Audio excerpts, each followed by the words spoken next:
Hey guys, welcome back to my channel. It's the end of the year. I promised you guys at least one more video and here it is. I'm going to show you the books that I read this year that I really loved, that I think were the best reads of 2024. I'm going to give you some facts, some things that I loved about them, maybe read you a quote or two. These books are in order, so you know, the last book I'm presenting to you is like my favorite read of the year. I need to look at how many books I read so far. I feel like I'm going to finish at least one more book, maybe two, this year. So this year I read 34. I had a good year with reading, enjoyed a lot of things that I read. I was also much more mindful of the things that I was listening to and the books that I was picking. And I'm going to start right away. I have the list right here. I also jotted down a little bit of a summary to read to you guys, because that's always the part that I'm bad at. We're starting with Atalanta by Jennifer Saint. This is a Greek mythology retelling. Atalanta, born a princess, was left on a mountainside to die. She is raised by a mother bear under the protective eye of the goddess Artemis. She later becomes part of the hunt, but when she encounters hunters in the woods she calls home, she will eventually join the Argonauts' quest for the Golden Fleece and has to prove her worth under the watchful and critical eye of men. Jennifer Saint wrote, I think, at least 4 Greek mythology retellings, all focusing on different women of Greek mythology. I'm a huge Greek mythology fan. I read Ariadne by her. I started Electra. Didn't really catch me that much. And I bought and finished Atalanta this year. I would say it's a medium-paced book. There were parts that felt quite long, but when I think back on it, and it's been a couple months since I read it, I think I read this early summer. This book was action-packed, actually. I really liked being in Atalanta's head. I loved the, I guess you could call it feminist or just woman-centered story a lot. Atalanta really has to do a lot of things to prove that she's worthy to be an Argonaut. Essentially, every single man on that quest, including Hercules, for example, it's just doubtful and things. A woman cannot be part of this, and a woman is this, a woman is that, a woman is too weak, and she proves them all wrong, which I really liked. It was beautifully written. I'm going to read you one passage that I marked. My sadness lingered and I couldn't seem to shake it off. It dragged at me all through that spring, while the flowers bloomed around me in a riot of color, while the forest awakened to glorious life. When I was out hunting, my aim faltered and my quarry outran me altogether. Worse, I didn't even care.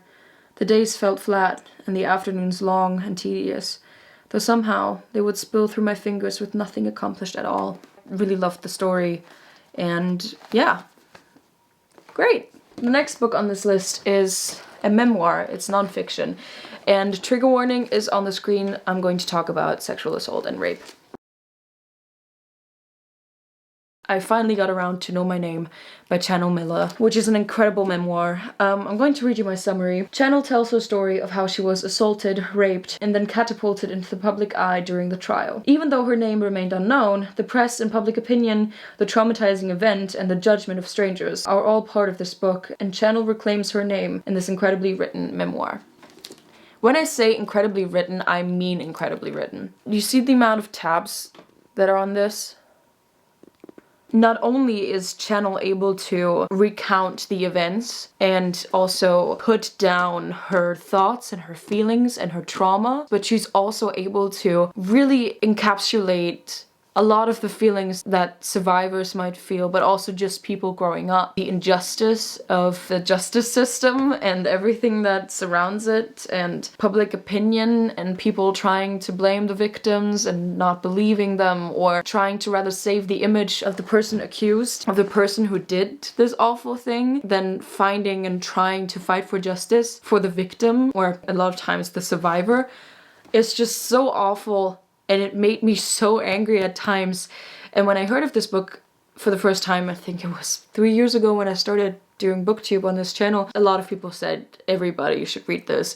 And I'm really glad that I finally did. You should always look at the trigger warnings, but I'm going to read you something. She's really able to pinpoint lots of injustice and things that women have to deal with in their lives on a daily basis and put it to paper in the most perfect way. So let me read you this part. I called Lucas back.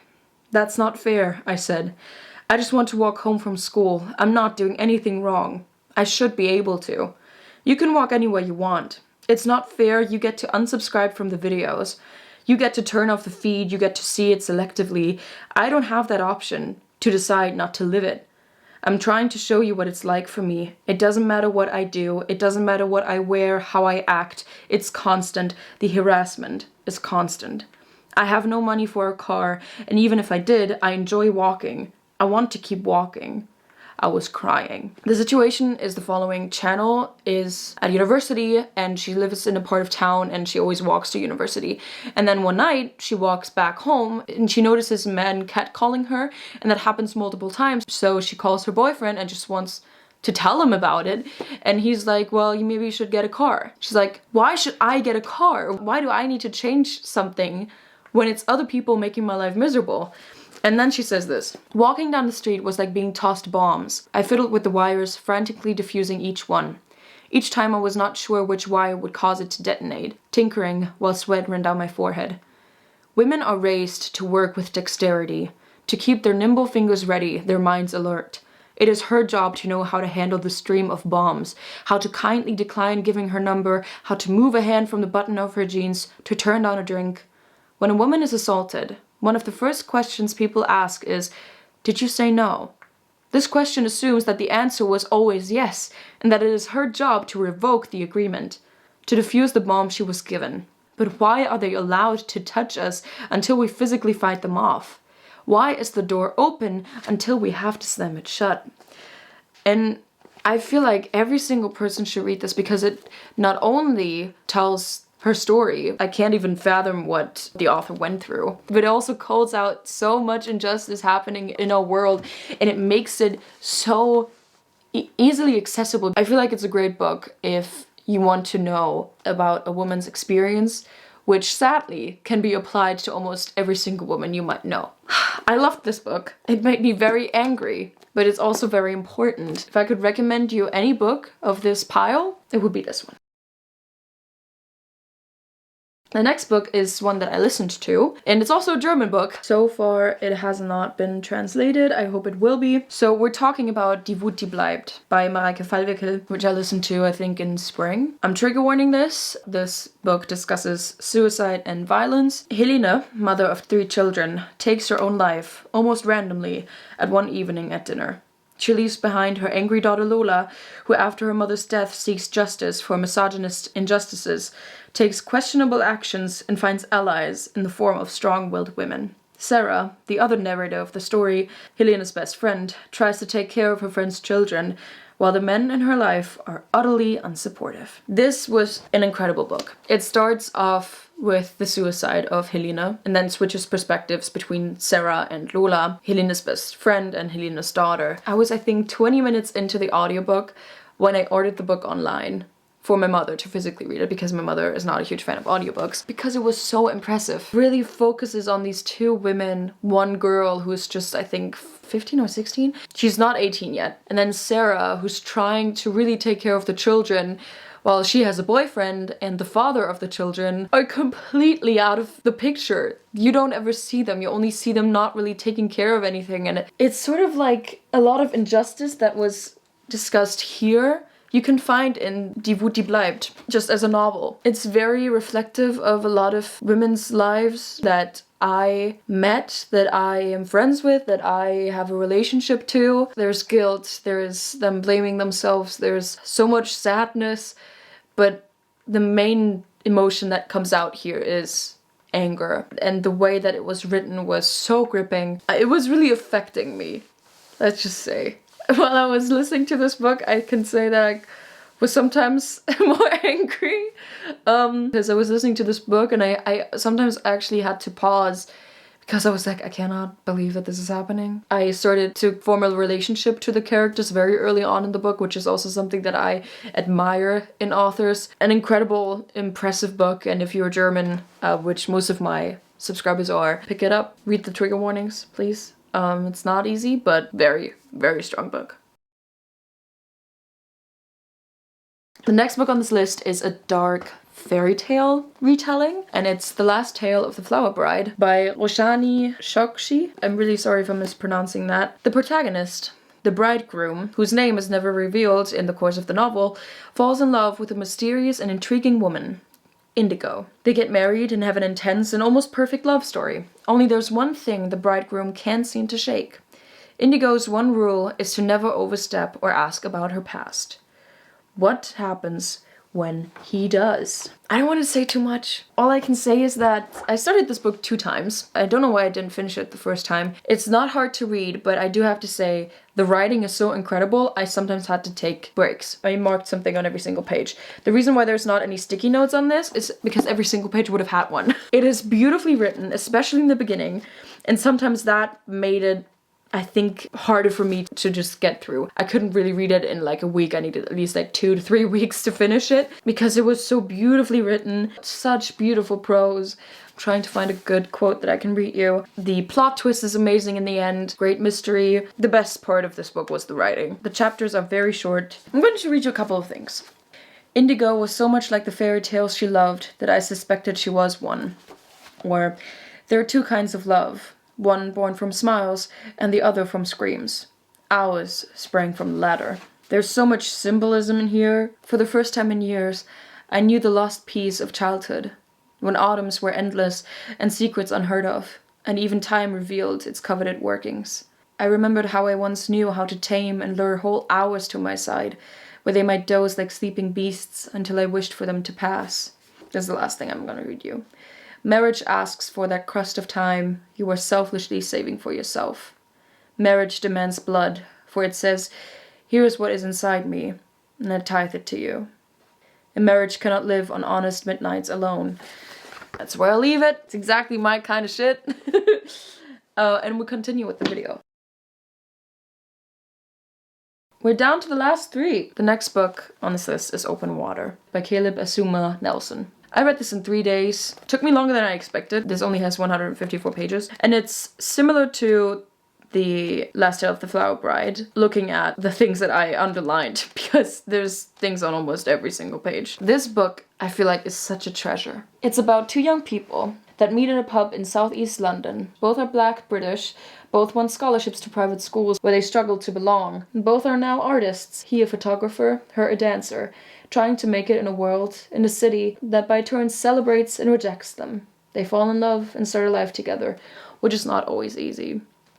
And that's all I can say about this. Not much happens in this book. The things that happen are very, very important, of course. It was just beautiful to jump in the protagonist's head. I wrote down, you're allowed to swim in the thoughts, or waters, of the protagonist, and you yourself become him. I first heard about this a few years ago, and I never picked it up. And then I picked it up, I read it, finally. I immediately bought another copy and gifted it to one of my friends. I don't know, I feel like this is something to be protected. I don't know, it's like, it feels like a little treasure, it feels like a piece of art. I've heard of the reviews, I've heard people talking about this book, but I did not expect it to be even better than I thought. I could not read you a single quote that would make it justice. I feel like you need to read the entire thing. I will, from now on, read everything that Caleb Asuma Nelson writes. We'll continue. Second place, sort of, is Sunburn by Chloe Michelle Howard. This is a coming-of-age novel. This was recommended as a sapphic Call Me By Your Name, and I would even say it's better than Call Me By Your Name, but we'll get to that. Summer in the 1990s, in the tiny village Crossmoor, Lucy feels out of place. Every one of her girlfriends is only interested in boys and things to do at 14, but Lucy only has eyes for her best friend Susanna, who soon becomes her personal obsession. When I read the summary and I read something about obsession, I was like, oh, is this going to be like a toxic thing? And from a certain perspective, you might call it that, but I've never read a book which encapsulates the feelings that you had when you were 14. I really felt transported back to almost 10 years ago. It's just incredible. I read this and I was like, this is exactly what I felt, this is exactly what I thought, and I've never been able to really articulate any of it, but Howard is able to do it. And it's beautiful. If you want to read this in summer, during a hot day, it was just incredible. And again, beautifully written. I marked something on almost every single page. This is the first sentence. June 1989. Now is the time between birth and slaughter. Another summer has arrived. I spent my days waiting for something to happen. Something glorious. Even something tragic.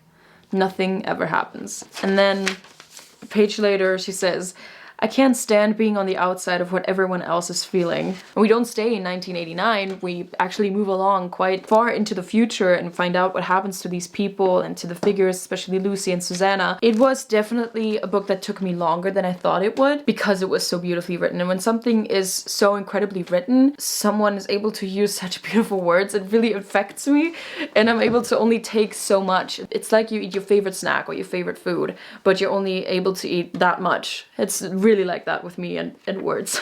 Even at my small age, I understood that there were limits to love, and I felt sure that one day people would run out of love for me.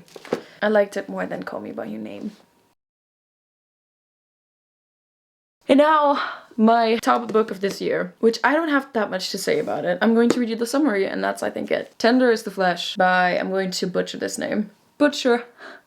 Funny, you will get it. It's actually quite funny. By Agustina Basterica. This is a dystopian novel. By the way, trigger warnings, this book is incredibly graphic, very violent. Do not read it if you're squeamish. The world will never be the same. A disease infects all animals and makes them impossible to be consumed by humans. To eradicate the disease, humans take to destroying all animals, and now that there's no more meat, humans start eating something else. Themselves. It is cannibalism, but it is cannibalism if you put it into a system that we have right now with cows and pigs and chickens, the animals that we eat in the Western modern world, as people like to call it. And it is not beat about the bush. It really is straight to the point. It describes it in great detail on how the people are bred for this, are overfed, are being treated the exact same way that we treat our animals today. And yeah, it even goes so far, and I'm trying not to be too graphic right now, to then describe the women giving milk, having to have babies in order to give milk, because that's how that works. And we are all in the head of Marcus. I'm going to read this too. If everyone was eating human meat, would you? Marcos is in the business of slaughtering humans, only no one calls them that. He works with numbers, consignments, processing. One day, he's giving a specimen of the finest quality. He leaves her tied up in an outhouse, a problem to be disposed of later. But she haunts Marcus. Her trembling body and watchful gaze seem to understand. And soon, he becomes tortured by what has been lost and what might still be saved. So yeah, we live in a world where we eat humans, and it's completely normal, and no one bats an eye, almost. It's just a reflection of what we do today. And I loved it. It was incredibly written, incredibly translated from the Spanish by Sarah Moses. Sarah, you did an incredible job. This is by far my favorite dystopian novel I ever read. I don't like dystopias. Not a lot. I wish I could read this with my students in the future, but I can't. I really can't. It's way too graphic. And it's also a discussion I don't want to have with a bunch of 17, 18-year-olds. I get why a lot of people have problems with this book. I loved it. I feel like everybody should read this. It's very disgusting and hard to swallow. No pun intended. Anyway, this was the video. The best books I read in 2024. I know I haven't been talking about books on this channel for a while now, but these books were so incredible and I really, really loved them. And yeah, I had to talk about them. I hope you liked it. And I'm going to end this video because I need to go out with my dog. Otherwise, they will pee all over the house. And you know. Anyway, thank you so much for watching. Happy New Year, I guess. And yeah, I hopefully see you in my next video. Goodbye, guys. Bye-bye.